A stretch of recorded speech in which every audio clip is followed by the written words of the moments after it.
Hi guys! Welcome to day 11 of our free of cut review and nandito tayo ngayon sa science portion. Again, this is the free of cut review kung saan tinuturo ko sa inyo ang mga concepts na lalabas sa UPCAT. So let's start. Dito tayo ngayon sa science portion and ang topic natin is evolution and biological diversity. So sabi dito, evolution explains how the diversity of life on Earth came to be. And yung mayroon tayong tinatawag na biological classification which gives scientists a shared system for organizing that diversity. So, una sa lahat, i-define muna natin yung theory of evolution by natural selection. Kilala nyo si Charles Darwin, di ba? Siya yung pasimuno sa lahat ng to. Charles Darwin's theory of evolution by natural selection explains how species change over time through a repeating sequence. Sabi, yung theory of evolution daw ni Charles Darwin by natural selection ay explain kung bakit nagbabago-bago yung mga species over time. And may repeating sequence yun. Individuals within a population show natural variation in their traits. Some variations give an individual a survival or reproductive advantage in a given environment. Often summarized as survival of the fittest. Bale in Tagalog or in simpler terms, ang natural selection is basically binibigyan ng isang species ng characteristic or ng trait para mas makapag-survive siya or para mas makapag-reproduce. At tinatawag din itong survival of the fittest. Okay. So, sabi naman din dito, individuals with those advantageous traits are more likely to survive and reproduce. Yun nga. And over many generations, the advantageous traits become more common in the population as a whole.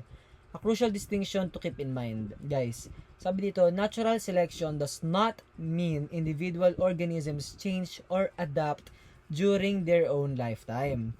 It means the frequency of traits shift across generations of a population because individuals with helpful traits leave behind more offspring. Ibig sabihin, hindi yung parang bigla-bigla na lang mag-iiba yung trait nila. Hindi ganoon. Bale, through a long period of time, sa pagpasa ng traits, tsaka magbabago or may uusbong na panibagong trait na makakatulong sa survival or reproduction ng isang species.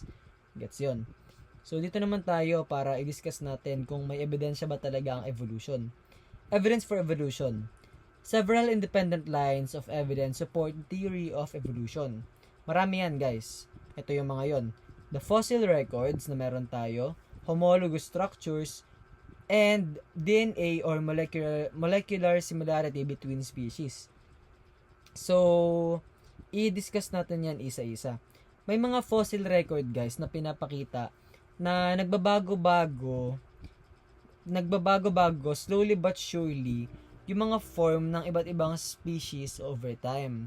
For example, 'di ba merong mga evidence or fossil records na may ancestor tayong mga tao, 'di ba? May mga pinsan tayong unggoy, ganun. Tapos ito naman, homologous structures, guys, is same yung underlying bone structure pero different yung function across different species. Ang example nito is yung bone arrangement in a human arm, a bat wing, and a whale flipper.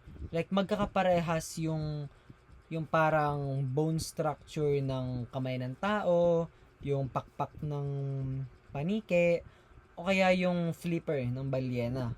Which points to a shared ancestor rather than coincidence. Ibig sabihin nun, may common ancestor tayo. May isa tayong ninuno. Okay? Tapos yun nga, syempre, ibig sabihin nun, kung may isa tayong ninuno, ibig sabihin, parang nag-evolve lang talaga tayo sa kung ano tayo ngayon. Tapos meron ding DNA or molecular similarity between species that reinforces the same relationships shown by anatomy and fossils. Okay? So, ayan, may worked example din dito. I-screenshot nyo na lang kung gusto nyo.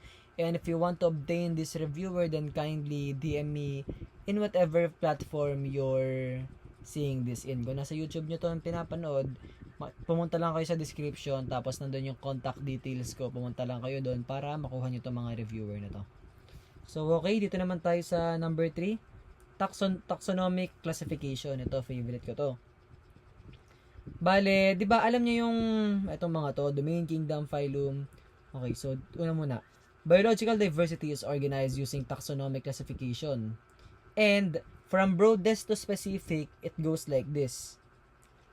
King Philip came over for good spaghetti. Kingdom, phylum, class, order, family, group, and species. Ayan o. Genus pala rather, hindi group. Ito yan guys. Yan. Bale, pinaka-wide is kingdom. Pinaka-narrow naman or more specific ay species. Ito. Pangit yan. Gawin na lang. Dear King Philip came over for good soup. Mas gusto ko spaghetti kaysa soup. Pero same na rin. Okay, so ayun nga, bale, two organisms in the same species share the most in common. While two organisms that only share a domain may look nothing alike. Ang example nito is mga Homo sapiens. May iba't ibang Homo, mga primates, mga unggoy kung tutusin. Ayun lang yan guys, ganun lang yung taxonomic classification. Okay, kaya nga, for example, yung mga family ng felines, mga pusa, mga lion, 'di ba? Same, parang may same ancestor lang sila, ganun. So meron din ditong analogy and practice questions kung gusto niyo sagutan, may answer key na rin 'yan. Kindly screenshot na lang. So again, kung gusto niyo makuha to mga PDF file na meron ako, then kindly DM me in my TikTok or Instagram. So 100 pesos lang to lahat starting from day 21 to day 25 plus mock exams for all subtopics. Lahat yon ay 100 pesos lang. So, DM nyo na ako kung gusto nyo pumasa sa UPCAT. Yun lang guys. Bye-bye!